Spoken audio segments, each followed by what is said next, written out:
আল্লাহ সুবহানাহু ওয়া তাআলার মহান দরবারে লাখো শুকরিয়া আদায় করছি, যিনি আমাদেরকে প্রত্যেক জুমার আজকে সালাতুল জুমা আদায় করার জন্য মসজিদে আসার তৌফিক দান করলেন। এজন্য বলি আলহামদুলিল্লাহ। দরুদ ও সালাম বর্ষিত হোক মানবতার মুক্তিদূত মহান দিশারি বিশ্বনবী মুহাম্মদুর রাসূলুল্লাহ সাল্লাল্লাহু আলাইহি ওয়াসাল্লামের উপর, যিনি আমাদেরকে আল্লাহর বিধিবিধান পুঙ্খানুপুঙ্খভাবে পৌঁছিয়ে দিয়েছেন সাল্লাল্লাহু আলাইহি ওয়াসাল্লাম। আজকের জুমার খুতবার আলোচ্য বিষয় হচ্ছে রমাজান পরবর্তী মাসগুলোতে আমাদের কি কি কাজ করা দরকার এবং ঈদের দিনের সুন্নাত আমল সমূহ ইনশাআল্লাহ আজিজ। রমাজান পরবর্তী যে করণীয়গুলো রয়েছে তার মধ্যে এক নম্বর করণীয় হচ্ছে তাকওয়া ও নেক আমলের ধারাবাহিকতা রক্ষা করা। কুরআন কারীম আল্লাহ সুবহানাহু ওয়া তাআলা বলেন, ইয়া আইয়ুহাল্লাযীনা আমানু কুতিবা আলাইকুমুস সিয়াম, হে ঈমানদারগণ, তোমাদের উপর রোজা রাখা ফরজ করা হয়েছে কামা কুতিবা আলাল্লাযীনা মিন ক্বাবলিকুম, যেভাবে ইতিপূর্বের নবীদের উপর, নবীর উম্মতদের উপর রোজা রাখা ফরজ করা হয়েছিল, লাআল্লাকুম তাত্তাকুন, যাতে তোমরা তাকওয়া অবলম্বন করতে পারো। এর দ্বারা স্পষ্ট বোঝা যায় তাকওয়া অবলম্বনের মাস হচ্ছে রমাদানুল মুবারক। যেহেতু রমাদানুল মুবারক তাকওয়া অবলম্বনের মাস ছিল, সেহেতু আমাদের কাছ থেকে যেহেতু রমাদানুল মুবারক এই তাকওয়া অবলম্বনের মাস চলে যাচ্ছে, সেহেতু পরবর্তী মাসগুলোতেও আমাদেরকে তাকওয়া অবলম্বন করা উচিত, ঠিক কিনা? একমাত্র আল্লাহকে ভয় করা উচিত, তাকওয়া অবলম্বন করা উচিত।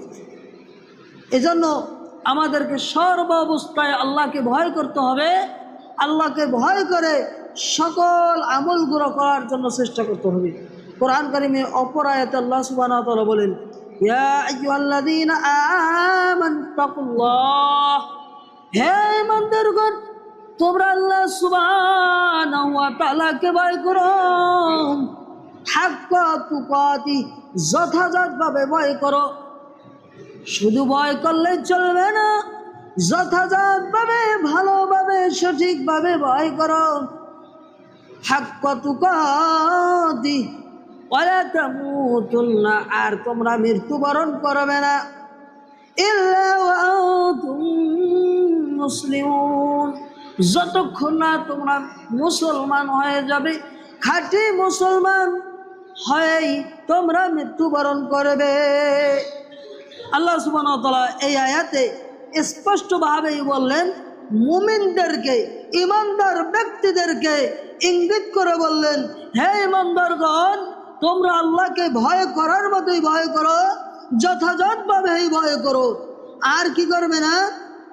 মুসলমান না হয়ে মৃত্যুবরণ করবে না। তাহলে আপনি আমি কেউ কি জানি কার কখন মৃত্যু হবে? কেউ কি বলতে পারি? অনেকে বলে বুড়া হলেই মৃত্যুবরণ করে, কেন জোয়ান হলে বাচ্চা থাকতে মৃত্যুবরণ করে না? অভাব নাই। তাহলে মৃত্যুর কি কোনো নির্দিষ্ট সময় আমাদেরকে জানানো হয়েছে? মৃত্যুর নির্দিষ্ট সময় নির্ধারিত রয়েছে, কিন্তু আমাদের কি জানানো হয় নাই। এ জানানো হয় নাই কেন? জানানো হয় না এই উদ্দেশ্যটা হচ্ছে প্রত্যেকটা ব্যক্তির, প্রত্যেকটা প্রাণীর প্রত্যেকটা মুহূর্তই হচ্ছে গুরুত্বপূর্ণ, যেন আল্লাহর প্রকৃত বান্দারা, আল্লাহর প্রত্যেকটা প্রাণী যেন প্রত্যেকটা মুহূর্তের গুরুত্ব দেয়। সেই গুরুত্ব দেওয়ার জন্য মৃত্যুর নির্ধারিত সময়টাকে গোপন করে রাখা হয়েছে, যাতে আল্লাহর প্রত্যেকটা বান্দা যেন সঠিকভাবে প্রত্যেকটা মুহূর্তের গুরুত্ব দিয়ে আল্লাহর ইবাদতে মশগুল থাকে। তাই আমাদেরকে কি করতে হবে?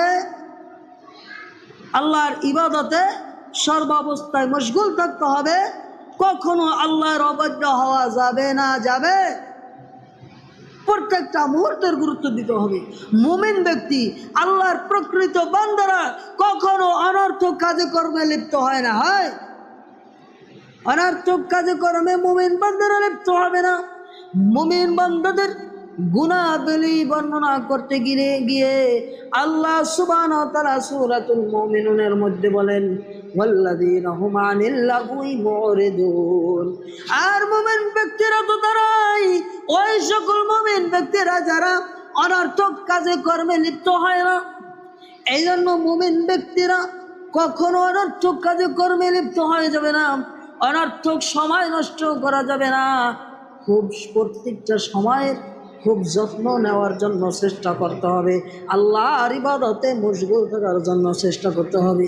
আজকের বর্তমান সময়ে কাটানোর জন্য তাস খেলে, দাবা খেলে, লুডু খেলে, এমনিভাবে জুয়া খেলে, আছে কি আছে না? অভাব নাই, সম্পূর্ণ হারাম। আল্লাহর কাছে অবশ্যই এর হিসাব দিতে হবে। সাবধান সাবধান হন। এজন্য রমজান পরবর্তী 1 নম্বর করণীয় হচ্ছে তাকওয়া অবলম্বন করতে হবে। নেক আমলের ধারাবাহিকতা আমাদের রক্ষা করার জন্য চেষ্টা করতে হবে, নাকি? নেক আমল এগুলো আমাদের করার জন্য চেষ্টা করতে হবে। নেক আমল সামান্য সাময়িক সময়ের জন্য, এটা আজীবন ধরে রাখার জন্য চেষ্টা করতে হবে। কি চেষ্টা করা সম্ভব কি সম্ভব না? অবশ্যই সম্ভব। এজন্য বিশার আল হাফি রহিমাহুল্লাহর কাছে জিজ্ঞাসা করা হয়েছিল যে কিছু মানুষেরা যারা রমজান আসলে বেশি বেশি ইবাদতে মশগুল হয়ে যায়, কঠোর ইবাদতে লিপ্ত হয়ে যায়, কিন্তু দুঃখজনক বিষয়টা হচ্ছে রমজান মাস চলে যাওয়ার পরে তারা আর ইবাদতে মশগুল থাকে না, তারা নামাজ আদায় করে না, তারা ঠিকমতো আল্লাহর ইবাদতের থেকে গাফেল হয়ে যায়। তখন বিশার আল হাফি রহিমাহুল্লাহ বললেন যে বিআসাল কওমু লা ইয়ারিফুনাল্লাহা ইল্লা ফি রমাদান। খুব আফসোসের বিষয় ওই নিকৃষ্ট ব্যক্তিদের প্রতি, ওই নিকৃষ্ট ব্যক্তিরা যারা রমজান মাস ছাড়া আল্লাহকে আর চেনে না, শুধুমাত্র রমজান মাসেই আল্লাহকে চেনে। তাই বিশার আল হাফি রহিমাহুল্লাহ উনি বললেন যে ওই ব্যক্তিরা সবচেয়ে নিকৃষ্ট লোক যারা শুধু রমজান মাসেই ইবাদত করলো আর অন্য কোনো মাসে ইবাদত করা ধারে কাছে নাই। এরকম পাবলিক আমাদের সমাজে পাওয়া যায় কি যায় না? অভাব নাই। অতএব সাবধান সাবধান।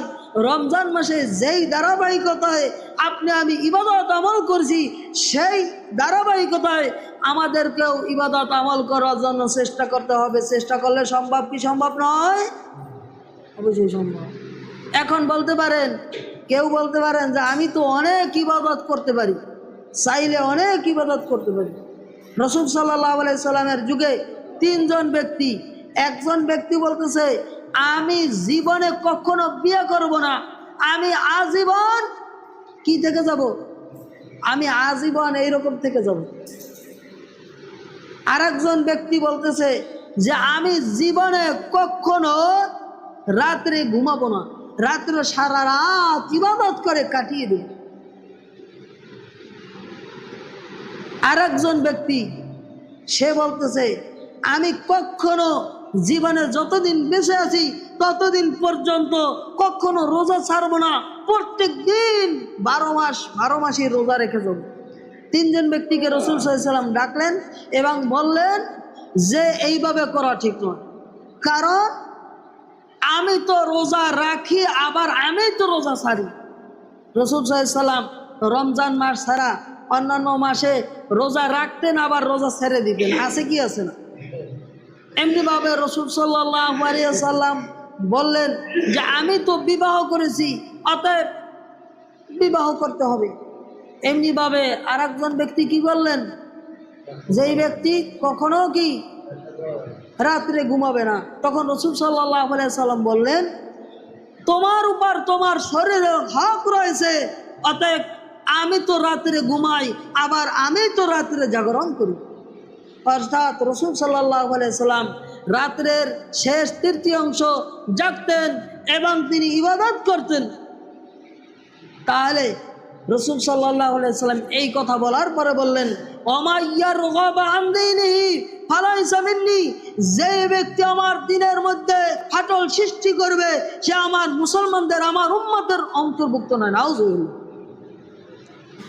তাহলে অতি উৎসাহী হয়ে বেশি ইবাদতের উৎসাহী হওয়া যাবে না। যেই পরিমাণে ইবাদত রসুল সাল্লাল্লাহু আলাইহি সাল্লাম দেখিয়ে গেছেন, যেই পরিমাণে রসুল সাল্লাল্লাহু আলাইহি সাল্লাম আমাদেরকে আমল দেখিয়ে গেছেন, সেই পরিমাণে আমাদেরকে আমল করার জন্য চেষ্টা করতে হবে। চেষ্টা করলে সম্ভব কি সম্ভব নয়? রসুল সাল্লাল্লাহু আলাইহি সাল্লাম বললেন, ওয়া আন্না আহাব্বাল আমালি ইলাল্লাহি আদওয়ামুহা ওয়া ইন কুল্লাহ, আল্লাহর কাছে সবচেয়ে প্রিয় আমল ওই জিনিসটা যেই জিনিসটা প্রতিনিয়ত করা হয়, যদিও সেই আমলটা সামান্য। কি বুঝলেন? সামান্য আমল, যেই আমলটা প্রতিনিয়ত করা হয় ওই আমলটা আল্লাহর কাছে সবচেয়ে প্রিয়। এজন্য আমাদেরকে একেবারে প্রতিনিয়ত আমল করার জন্য চেষ্টা করতে হবে, নাকি? 5 ওয়াক্ত নামাজ এমনিভাবে আগে পরের যেই সুন্নতে মুআক্কাদাগুলো রয়েছে এগুলো আদায় করলাম। এমনিভাবে চাইলে নফল ইবাদতগুলো করতে পারি, জিকির আজকার, এমনিভাবে বিভিন্ন ইবাদত আমল চাইলে করতে পারি। কি চেষ্টা করলে সম্ভব কি সম্ভব নয়? এগুলো প্রতিনিয়ত করলাম। আর বিশাল একটা অঙ্গীকার করে বললাম যে এত এত আমি আমল করলাম, কিছুদিন আমল করবার পরে সব কি গোল্লায় চলে যাবে, মানে আর কোনো ইবাদত আমলের ধারে কাছে নাই। এরকম হয় কি হয় না? হয় না? এরকম করার দরকার নাই। এমন নির্দিষ্ট কিছু আমল করেন, একবারে অতি উত্তম অতি ফজিলতপূর্ণ আমলগুলো করেন, যে আমলগুলো প্রত্যেক দিন আমল করার চেষ্টা করেন। এইটাই আল্লাহর কাছে সবচেয়ে উত্তম, সবচেয়ে প্রিয়। এই জন্য আমাদেরকে সেইটা করার জন্য চেষ্টা করতে হবে। চেষ্টা করলে সম্ভব কি সম্ভব নয়? অবশ্যই সম্ভব। রমজান পরবর্তী আরেকটি আমল হচ্ছে কোরআন তেলাওয়াত করা এবং কোরআনী তাদাব্বুর অব্যাহত রাখা। অর্থাৎ রমাদানুল মুবারকে যেইভাবে আমরা কোরআন তেলাওয়াতের ধারাবাহিকতা করেছিলাম, যেই আঙ্গিকে, সেই আঙ্গিকে যদি আমরা নাও পারি, রমজান পরবর্তী মাসগুলোতেও প্রত্যেক দিন কমপক্ষে 2 পৃষ্ঠা 1 পৃষ্ঠা বা 2 আয়াত 5 আয়াত কি চেষ্টা করলে পড়া সম্ভব কি সম্ভব নয়? তবে হাফেজদের জন্য বিশেষ করে বেশি বেশি ইয়াদ রাখা জরুরি, না হলে সে ভুলে যাবে।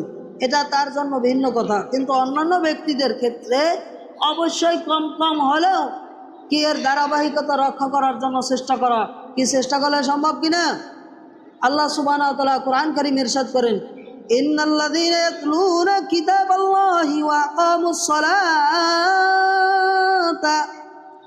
আল্লাহ সুবহানাহু ওয়া তাআলা বলেন, নিশ্চয় যারা আল্লাহর সুবহানাহু ওয়া তাআলার কিতাব তেলাওয়াত করে, অর্থাৎ কোরআন তেলাওয়াত করে, ওয়া আকামুস সালাতা, এবং সালাত কায়েম করে, ওয়া আনফাকু মিম্মা রাযাকনাহুম সিররান ওয়া আলানিয়াতান ইয়ারজুনা তিজারাতান লা তাবুরা।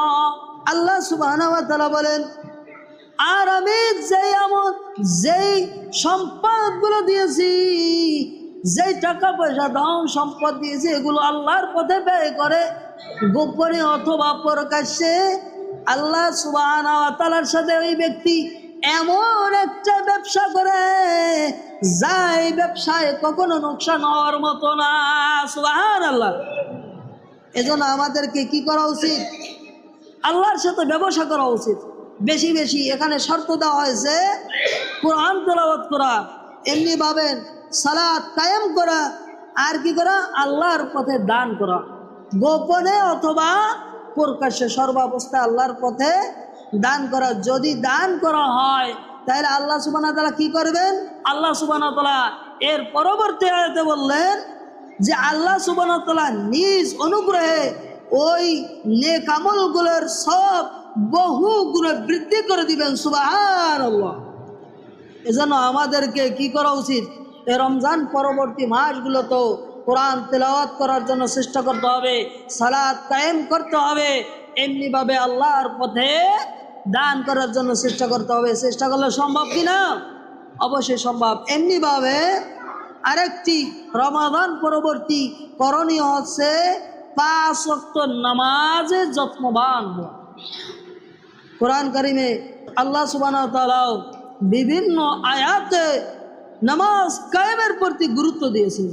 নবী সাল্লাল্লাহু আলাইহি সাল্লাম বলেন, মান হাফাযা আলা হাউলাই সালাতিল মাকতুবা লাম ইউকতাব মিনাল গাফিলিন। আল্লাহ সুবহানাহু ওয়া তাআলা হাবিব রাসূল সাল্লাল্লাহু আলাইহি সাল্লাম বললেন, যেই ব্যক্তি ফরজ নামাজগুলো সঠিকভাবে হেফাজত করবে, আল্লাহ সুবহানাহু ওয়া তাআলার পক্ষ থেকে ওই ব্যক্তিকে গাফেলদের, অমনোযোগী, অলস হিসেবে লিপিবদ্ধ করবেন না। সুবহানাল্লাহ। কে বললেন? রাসূল সাল্লাল্লাহু আলাইহি সাল্লাম। এখানে আল্লাহর নবী 5 ওয়াক্ত নামাজকে হেফাজত করার কথা বললেন। এখন হেফাজত কেমনে করবেন? 3 ওয়াক্ত পড়লেন, 2 ওয়াক্ত পড়লেন না, অথবা শুক্রবার পড়লেন, অথবা ঈদের নামাজ পড়লেন, অথবা জানাজার নামাজ পড়লেন শুধুমাত্র, তাইলে কি নামাজে হেফাজত হলো? 5 ওয়াক্ত নামাজ ফরজ, 5 ওয়াক্তই আদায় করা, সঠিকভাবে আদায় করা, জামাতের সহিত আদায় করা। যদি জামাতের সহিত আদায় না করা সম্ভব হয়, 2-1 ওয়াক্ত যদি সম্ভব না হয়, তাহলে আলাদা একাকীভাবে পড়া, তবু নামাজ ছেড়ে না দেওয়া, এটার নাম হচ্ছে নামাজকে হেফাজত করা। আর নামাজকে যে ব্যক্তি হেফাজত করবে, ওই ব্যক্তি সম্পর্কে রাসূল সাল্লাল্লাহু আলাইহি সাল্লামের থেকে আরেকটা হাদিসের বর্ণনা এসেছে, মান হাফাযা আলাইহা কানাত লাহু নূরান ওয়া বুরহানান ওয়া নাজাতা ইয়াউমাল কিয়ামাতি। নবী সাল্লাল্লাহু আলাইহি সাল্লাম বললেন, যেই ব্যক্তি নামাজকে 5 ওয়াক্ত নামাজকে হেফাজত করবে, ওই ব্যক্তির জন্য কিয়ামতের দিন আল্লাহর পক্ষ থেকে এই নামাজটা হবে জ্যোতি হিসেবে কিয়ামতের দিন তৈরি হয়ে যাবে। সুবহানাল্লাহ। নামাজটা জ্যোতি হিসেবে তৈরি হবে, এমনিভাবে বুরহানান, এবং কিয়ামতের দিন দলিল হিসেবে, নাজাতের দলিল হিসেবে তৈরি হয়ে যাবে। সুবহানাল্লাহ। আর এই নামাজটা নাজাতান, এবং কিয়ামতের দিন জাহান্নাম থেকে মুক্তির দলিল হিসেবে নামাজটা দাঁড়িয়ে যাবে। সুবহানাল্লাহ। একটা হাদিসের বর্ণনা এসেছে, যখন ব্যক্তিকে কবরে রাখা হয়, তখন চারদিক থেকে জাহান্নামের আযাবের ফেরেশতারা চলে আসে। যখন ওই ব্যক্তি নামাজ দুনিয়ার বুকে আদায় করে যায়, রোজা আদায় করে যায়, যাকাত প্রদান করে যায়, দান সাদাকা করে যায়, কোরআন তেলাওয়াত করে যায়, চারদিক থেকে ওই আযাবের ফেরেশতাদেরকে বাধা প্রদান করতে থাকে এই নেক আমলগুলো। তাহলে দুনিয়ার বুকে বসে যদি আমরা নেক আমলগুলো করে না যাই, তাহলে বাধা কিসে দেবে বলেন? বাধা দেওয়ার কোনো কিছু থাকবে? তখন তো আযাব ঘিরে যাবে, তখন আর কোনো উপায় থাকবে না। এজন্য আমাদেরকে 5 ওয়াক্ত নামাজকে হেফাজত করার জন্য চেষ্টা করতে হবে, কি হবে না?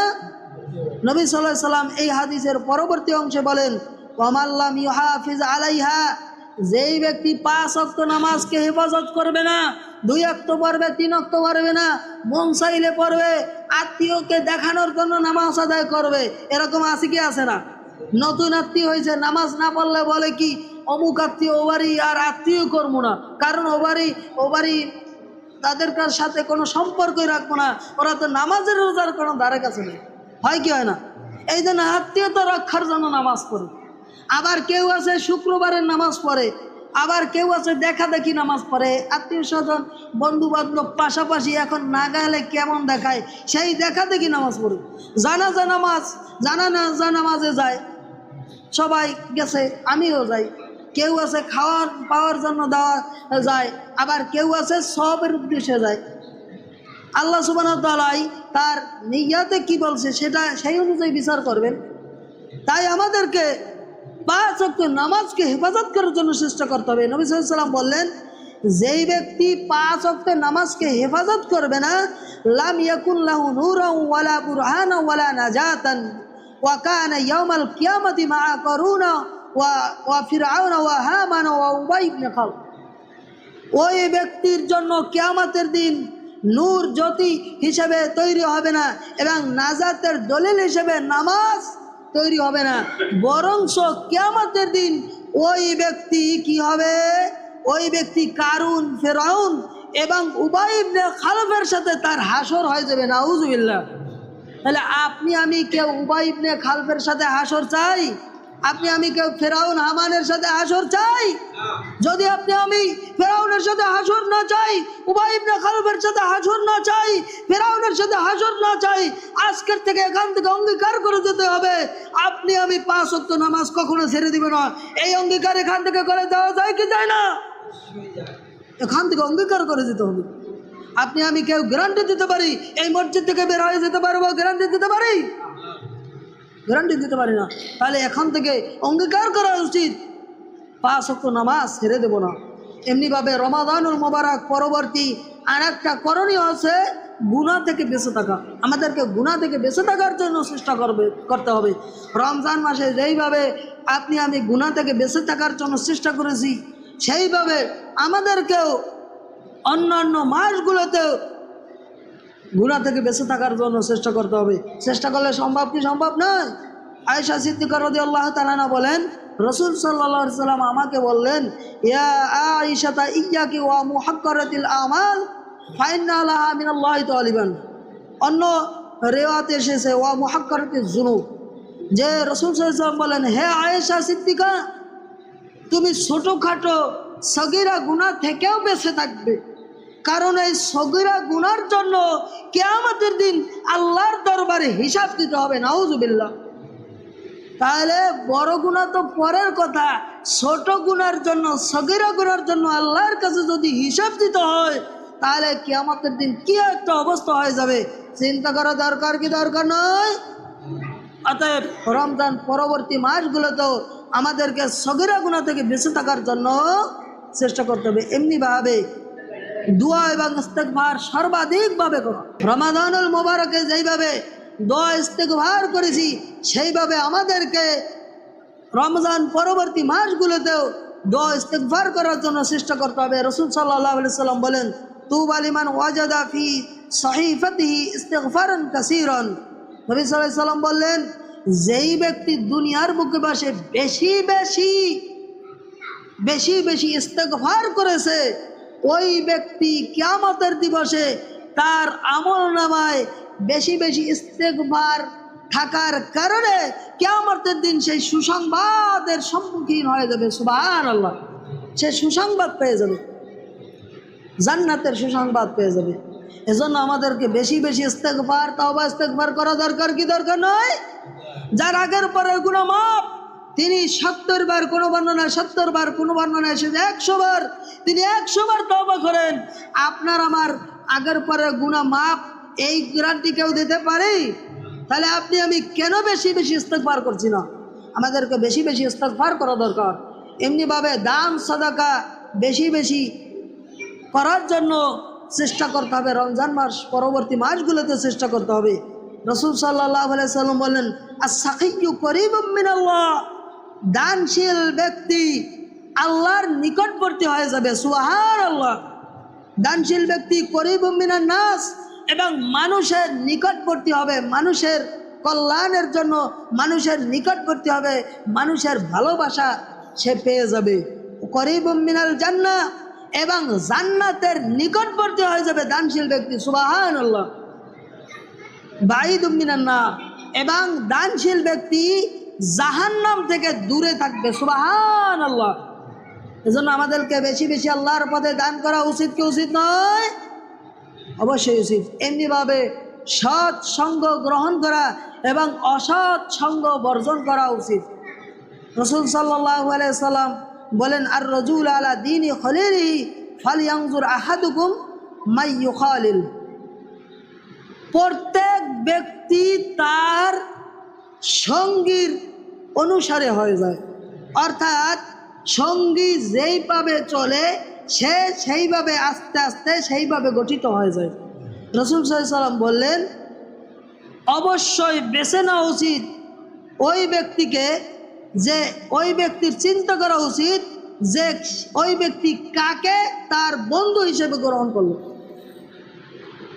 কারণ অন্য একটা হাদিসে বলা হয়েছে যে আল মারউ মা'a মান আহাব্বা, বন্ধু এবং বন্ধুর একই সাথে যেই ব্যক্তিকে অনুসরণ করে তার সাথে একই সাথে কিয়ামতের দিন হাসর হয়ে যাবে।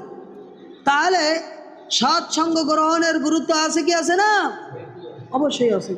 এখন একজন ব্যক্তি সৎসঙ্গ ভালো ব্যক্তি, সে অসৎসঙ্গ গ্রহণ করতেছে, সে তাস খেলতেছে, সে দাবা খেলতেছে, সে লুডো খেলতেছে, সে ঘুষ খাইতেছে, সে জুয়া খেলতেছে, একবারে দেখতে দেখতে একসাথে চলতে চলতে ধীরে ধীরে ওই ব্যক্তি আস্তে আস্তে ওই জুয়া খেলার পাশে বসবে, কিছুদিন পাশে বসতে থাকবে, দেখতে দেখতে শিখতে শিখতে এখন দেখতেছে খেলার মতো লোক নাই, সে আস্তে আস্তে সে আর পরের দিন বসে পড়বে। এরকম হবে কি হবে না? জুয়া খেলতেছে, এমনিভাবে কি করতেছে, হারাম মাদকতা গ্রহণ করতেছে, দেখতেছে বন্ধু খাইতেছে, পাশাপাশি চলতেছে, ধীরে ধীরে বলতেছে বন্ধু দেখো যে একটু টান দিয়েছে, কেমন মজা, কেমন স্বাদ, ধীরে ধীরে ওই ব্যক্তিও সেই নেশাখোর হয়ে যাবে। এরকম হয় কি হয় না? এই জন্য রসুল সাল্লাল্লাহু আলাইহি সাল্লাম সৎ সঙ্গ গ্রহণের প্রতি নির্দেশ দিলেন, অসৎ সঙ্গ ত্যাগ করার প্রতি গুরুত্ব দিয়ে তিনি একটি উপমা দিলেন যে সৎ সঙ্গ একটা আতর বিক্রেতার সাথে, আর আর অসৎ সঙ্গের উপমা হচ্ছে একটা হাপরওয়ালা কামার ব্যক্তির সাথে উপমা। সৎ সঙ্গ উদাহরণ আতরওয়ালার সাথে রাসূল সাল্লাল্লাহু আলাইহি ওয়াসাল্লাম দিয়ে বললেন, আতরওয়ালা ব্যক্তির কাছে যদি তুমি যাও তাহলে আতরওয়ালার কাছ থেকে তুমি যদি আতর নাও কেনো তবু সে তোমাকে একটু সুঘ্রাণ লাগিয়ে দেবে। দেয় কি দেয় না? দেয় না? সুঘ্রাণ পাবেন। আর অসৎ সঙ্গের উদাহরণ হাপরওয়ালা ওই কামার ব্যক্তির সাথে উদাহরণ দিয়ে রাসূল সাল্লাল্লাহু আলাইহি ওয়াসাল্লাম বললেন যে তুমি যদি তার কাছে কামার ব্যক্তির কাছে যাও তাহলে সে দুর্গন্ধ তোমাকে লাগিয়ে দেবে, অথবা তোমার একটা জামা অথবা কোনো কাপড় একটু পুড়ে যেতে পারে। যাইতে পারে কি পারে না? ফুল কি উড়ে এসে গায়ে লেগে যাইতে পারে কি পারে না? এজন্য রাসূল সাল্লাল্লাহু আলাইহি ওয়াসাল্লাম অসৎ সঙ্গের উদাহরণ এইভাবে দিলেন। এজন্য আমাদের অসৎ সঙ্গ পরিত্যাগ করা উচিত কি উচিত নয়? রমজান পরবর্তী মাসের আর একটা করণীয় আমল হচ্ছে ইবাদতের অভ্যাস গড়ে তোলা। আমাদেরকে বেশি বেশি নফল ইবাদতের অভ্যাস গড়ে তোলা উচিত। রাসূল সাল্লাল্লাহু আলাইহি সাল্লাম বললেন, যেই আমল অল্প হলেও একবারে জারি থাকে, সর্বাবস্থায় অল্প আমল হলেও করা হয়, সেই আমলটা আল্লাহর কাছে সবচেয়ে প্রিয় আমল। এই জন্য আমাদেরকে বেশি বেশি অল্প আমল হলেও করা দরকার প্রত্যেক দিন। এমনিভাবে রাসূল সাল্লাল্লাহু আলাইহি ওয়াসাল্লাম বলেন, ওয়া আফদালুস সালাতি বাদাল ফারিদাতি সালাতুল লাইল, আর ফরজ নামাজের পরে সর্বোত্তম নামাজ হচ্ছে তাহাজ্জুদের নামাজ। সুবহানাল্লাহ। এজন্য আমাদেরকে তাহাজ্জুদ নামাজ পড়ার প্রতি গুরুত্ব দেওয়া উচিত। রমজান মাস আমাকে আপনাকে শিখিয়ে গিয়েছে যে রাত্রে জাগরণ করে তাহাজ্জুদ নামাজ আদায় করুন, যেন আমাদেরকে আদায় করা উচিত। এমনিভাবে রমজান পরবর্তী মাসগুলো তো ফজর নামাজের আদায়ের প্রতি গুরুত্ব দেওয়া উচিত। উচিত কি উচিত নয়? রাসূল সাল্লাল্লাহু আলাইহি সাল্লাম বললেন, মুনাফিক ব্যক্তির জন্য সবচেয়ে ভারী নামাজ, সবচেয়ে কষ্টকর নামাজ হচ্ছে 2 ওয়াক্তের নামাজ। সেটা হচ্ছে একটা হচ্ছে এশার নামাজ, আর একটা হচ্ছে কি নামাজ? ফজরের নামাজ। এই 2 ওয়াক্তের নামাজের প্রতি রাসূল সাল্লাল্লাহু আলাইহি সাল্লাম গুরুত্ব দিয়ে বললেন যে যদি তারা জানতো এই নামাজগুলোতে কত ফজিলত, কত সওয়াব, কত মর্যাদা, তাহলে তারা হামাগুড়ি দিয়ে হলেও তারা ফজর নামাজ এবং এশার নামাজ আদায় প্রতিযোগিতা লেগে যেত। সুবহানাল্লাহ। এজন্য আমাদেরকে ফজর নামাজ এবং এশার নামাজের প্রতি অন্যান্য মাসেও গুরুত্ব দেওয়া উচিত কি উচিত নয়? এমনিভাবে অন্যান্য মাসে রোজা রাখার প্রতি গুরুত্ব দিতে হবে। যেমন এ রমজান মাস চলে গেল, এখন রমজান মাসের পরবর্তী মাস হচ্ছে শাওয়াল মাস। এই শাওয়াল মাসে 6টি রোজা রাখার প্রতি গুরুত্ব আছে কি আছে না? রাসূল সাল্লাল্লাহু আলাইহি সাল্লাম বলেন, মান সামা রমাদানা, রাসূল সাল্লাল্লাহু আলাইহি সাল্লাম শর্ত লাগাই দিলেন, মান সামা রমাদানা, যেই ব্যক্তি রমজান মাসে রোজা রাখলো, কি করলো? রমজান মাসে রোজা রাখলো, সুম্মা আতবাউ সিত্তাম মিন শাওয়াল, অতঃপর শাওয়াল মাসের 6টি রোজা রাখলো। কয়টি রোজা রাখলো? 6টি রোজা। রমজান মাসের রোজা এবং 6টি রোজা রাখলো। কানা কা সিয়ামের দাহার, সেই ব্যক্তি যেন 1 বছর রোজা রেখে ফেললো। সুবহানাল্লাহ। তাহলে রমজান মাসের রোজা এবং এই 6টি রোজা রাখার ফজিলত হচ্ছে কি 1 বছরের রোজা রাখার সব। এজন্য আমাদেরকে যারা রমজান মাসের রোজা রেখেছেন তারা উচিত হবে এই কষ্ট হলেও এই শাওয়াল মাসের এই চাঁদে আমাদেরকে 6টি রোজা রাখার জন্য চেষ্টা করা। কি চেষ্টা করলে সম্ভব হবে, কি হবে না?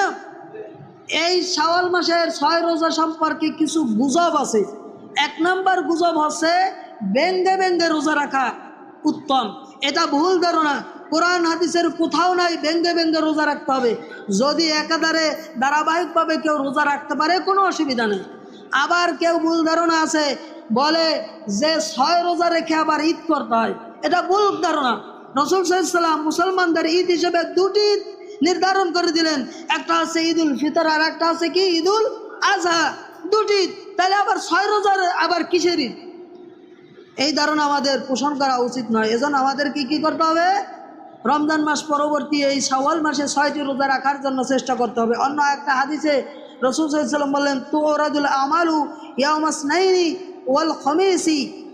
আল্লাহর কাছে সোমবার এবং বৃহস্পতিবার আল্লাহর বান্দার আমলগুলো পেশ করা হয়। সুবহানাল্লাহ। রাসূল সাল্লাল্লাহু আলাইহি ওয়াসাল্লাম বললেন, ফা উহিব্বু আইয়ুরাদা আমালি ওয়া আনা সাইম। আমি পছন্দ করি আমার আমলটা যেন রোজা রাখা অবস্থায় আল্লাহর কাছে পেশ করা হোক। সুবহানাল্লাহ। অর্থাৎ রাসূল সাল্লাল্লাহু আলাইহি ওয়াসাল্লাম সোমবার এবং বৃহস্পতিবার রোজা রাখতেন। তাহলে রমজান পরবর্তী মাসগুলোর মধ্যে আমরা সাপ্তাহিকভাবে সোমবার এবং বৃহস্পতিবার চাইলে রোজা রাখতে পারি। এবং মাসিক যে রোজা এ সম্পর্কে রাসূল সাল্লাল্লাহু আলাইহি ওয়াসাল্লাম বললেন, সাওমু সালাসাতি আইয়ামিন মিনাশ শাহরি সাওমু শাহরি কুল্লিহি। যেই ব্যক্তি এই 30 দিনের মধ্যে থেকে 3টি রোজা রাখবে, রাসূল সাল্লাল্লাহু আলাইহি ওয়াসাল্লাম বলেন সেই ব্যক্তি যেন গোটা মাসে রোজা রেখে ফেললো। সুবহানাল্লাহ। তাহলে 3টি রোজা কখন রাখতে পারি? উত্তম হচ্ছে চন্দ্র মাসের 13, 14, 15 তারিখ, অর্থাৎ আইয়ামে বীজের রোজা রাখা। এটা হচ্ছে সবচেয়ে উত্তম। এজন্য আমাদেরকে এইভাবে রোজা রাখার প্রতি গুরুত্ব দিতে হবে। এমনিভাবে রমজান পরবর্তী আর একটা আমল হচ্ছে জামাতের সহিত নামাজ আদায় করা উচিত। জামাতের প্রতি অবশ্যই গুরুত্ব দিতে হবে। জামাত রমজান মাস চলে যাওয়ার পর জামাতের প্রতি কোনো গুরুত্ব দেয় না। আমাদেরকে জামাতে নামাজ আদায়ের প্রতি গুরুত্ব দিতে হবে। আর একটা আমল হচ্ছে জিকির আজকারের প্রতি যত্নশীল হওয়া। অন্যান্যভাবে মাসে যেইভাবে জিকির আজকার করি না, রমজান মাসে যেইভাবে জিকির আজকার করেছি সেইভাবে আমাদেরকে বেশি বেশি জিকির আজকারে মশগুল হওয়ার জন্য চেষ্টা করা দরকার। কি দরকার নয়? রাসূল সাল্লাল্লাহু আলাইহি ওয়াসাল্লাম বলেন, মাসালুল্লাযী ইউযকারু রাব্বাহু ওয়াল্লাযী লা ইউযকারু রাব্বাহু। আল্লাহ সুবহানাহু ওয়া তাআলার কাছে আল্লাহর বান্দাদের উদাহরণ হচ্ছে এইটা, যেই ব্যক্তি জিকির করে ওই ব্যক্তির উদাহরণ হচ্ছে, আর যেই ব্যক্তি জিকির করে না, আল্লাহর জিকির করে না, তার উদাহরণ হচ্ছে মাসালুল হাইয়্যি ওয়াল মাইয়িত, জীবন এবং মৃত্যু মতো। অর্থাৎ মৃত্যু ব্যক্তি তো জিকির করতে পারে না, আর জীবিত ব্যক্তি জিকির করে। রাসূল সাল্লাল্লাহু আলাইহি ওয়াসাল্লাম এইটা উদাহরণ দিয়ে বললেন যে জীবিত ব্যক্তিরা তোমরা জিকির আজকারে মশগুল থাকো। এজন্য আমাদেরকে জিকির আজকার দোয়া কালামে সর্বাবস্থায় মশগুল থাকার জন্য চেষ্টা করা দরকার। কি দরকার নয়? এমনিভাবে ঈদের দিনের যেই সকল সুন্নাত আমলগুলো রয়েছে সংক্ষিপ্তভাবে বলি। ঈদের দিনের সুন্নাত আমলগুলোর মধ্যে 1 নম্বর সুন্নাত আমল হচ্ছে অন্যান্য দিনের চেয়ে ঈদের দিনে সকাল সকাল ঘুম থেকে উঠে ফজরের নামাজ আদায় করা, মিসওয়াক করা, গোসল করা, সকাল সকাল গোসল করে ঈদগাহে যাওয়ার জন্য প্রস্তুতি নেওয়া। এমনিভাবে শরীয়ত সম্মতভাবে সাজসজ্জা করা। পুরুষদের তো সাজসজ্জা হচ্ছে আপনার সৌন্দর্য, সাজসজ্জা হচ্ছে আতর লাগানো, এমনিভাবে ভালো পোশাক পরিধান করা, ঠিক কি না? আর নারীদের সৌন্দর্য হচ্ছে নারীদের সাজসজ্জা, মেহেদি লাগানো, এমনিভাবে বিভিন্ন অলংকার পরিধান করা। পুরুষদের এই মেহেদি দেওয়া এগুলো জায়েজ নাই। অতএব পুরুষদের মেহেদি দেওয়া থেকে বিরত থাকার জন্য চেষ্টা করতে হবে। এমনিভাবে উত্তম পোশাক পরিধান করা, সুগন্ধি ব্যবহার করা, এমনিভাবে ঈদগাহে ঈদুল ফিতর অর্থাৎ এই রমজানের ঈদগাহে যাওয়ার আগে বেজোর সংখ্যায় খেজুর খেয়ে ঈদগাহের মাঠে যাওয়া সুন্নত। আর কোরবানির ঈদগাহে যাওয়ার আগে বেজোর সংখ্যায় খেজুর খেয়ে না খেয়ে যাওয়া সুন্নত। এই আমলটা আমাদের করার জন্য চেষ্টা করতে হবে। এমনিভাবে সকাল সকাল ঈদগাহের মাঠে চলে যাওয়া, আগে ভাগে ঈদগাহের মাঠে যাওয়ার জন্য চেষ্টা করতে হবে। এমনিভাবে ঈদগাহে যাওয়ার আগেই সাদাকাতুল ফিতর অর্থাৎ ফিতরার সম্পদ পাওনাদের কাছে পৌঁছিয়ে দেওয়া, যদি সম্ভব না হয় আলাদা করে রাখা, পরবর্তী দিয়ে দেওয়া। এমনিভাবে ঈদগাহে ভিন্ন রাস্তায় যাওয়া, ভিন্ন রাস্তায় যদি সম্ভব হয় ভিন্ন রাস্তায় গেলেন, যদি না থাকে তাহলে এক পাশ থেকে ডান পাশ থেকে গেলেন, আবার যাওয়ার সময় ডান পাশ থেকে গেলেন, তাইলে তো সুন্নাত আদায় হয়ে গেল। এমনিভাবে পায়ে হেঁটে যাওয়া, ঈদগাহের মাঠে পায়ে হেঁটে যাওয়া সুন্নাত। এমনিভাবে ঈদগাহের মাঠে তাকবীর বলতে বলতে যাওয়া, আল্লাহু আকবার আল্লাহু আকবার, লা ইলাহা ইল্লাল্লাহু আল্লাহু আকবার আল্লাহু আকবার ওয়ালিল্লাহিল হামদ, যেটা আমরা কোরবানির ঈদে পড়ি জোরে জোরে, এইটা মনে মনে ঈদুল ফিতরে পড়তে পড়তে ঈদগাহের মাঠে যাওয়া সুন্নাত। আল্লাহ সুবহানাহু ওয়া তাআলা আমাদেরকে সঠিক বুঝে আমল করবার তৌফিক দান করুন, আমিন। ওয়া আখির দাওয়ানা আনিল হামদুলিল্লাহি রাব্বিল আলামিন। আকুলু কওলি হাযা আস্তাগফিরুল্লাহ লি ওয়া লাকুম ওয়া লিসাইরিল মুসলিমিন মিন কুল্লি যামবি ওয়া আতুবু ইলাইহি। সুবহানাকাল্লাহুম্মা ওয়া বিহামদিকা আশহাদু আল্লা ইলাহা ইল্লা আনতা আস্তাগফিরুকা ওয়া আতুবু ইলাইক।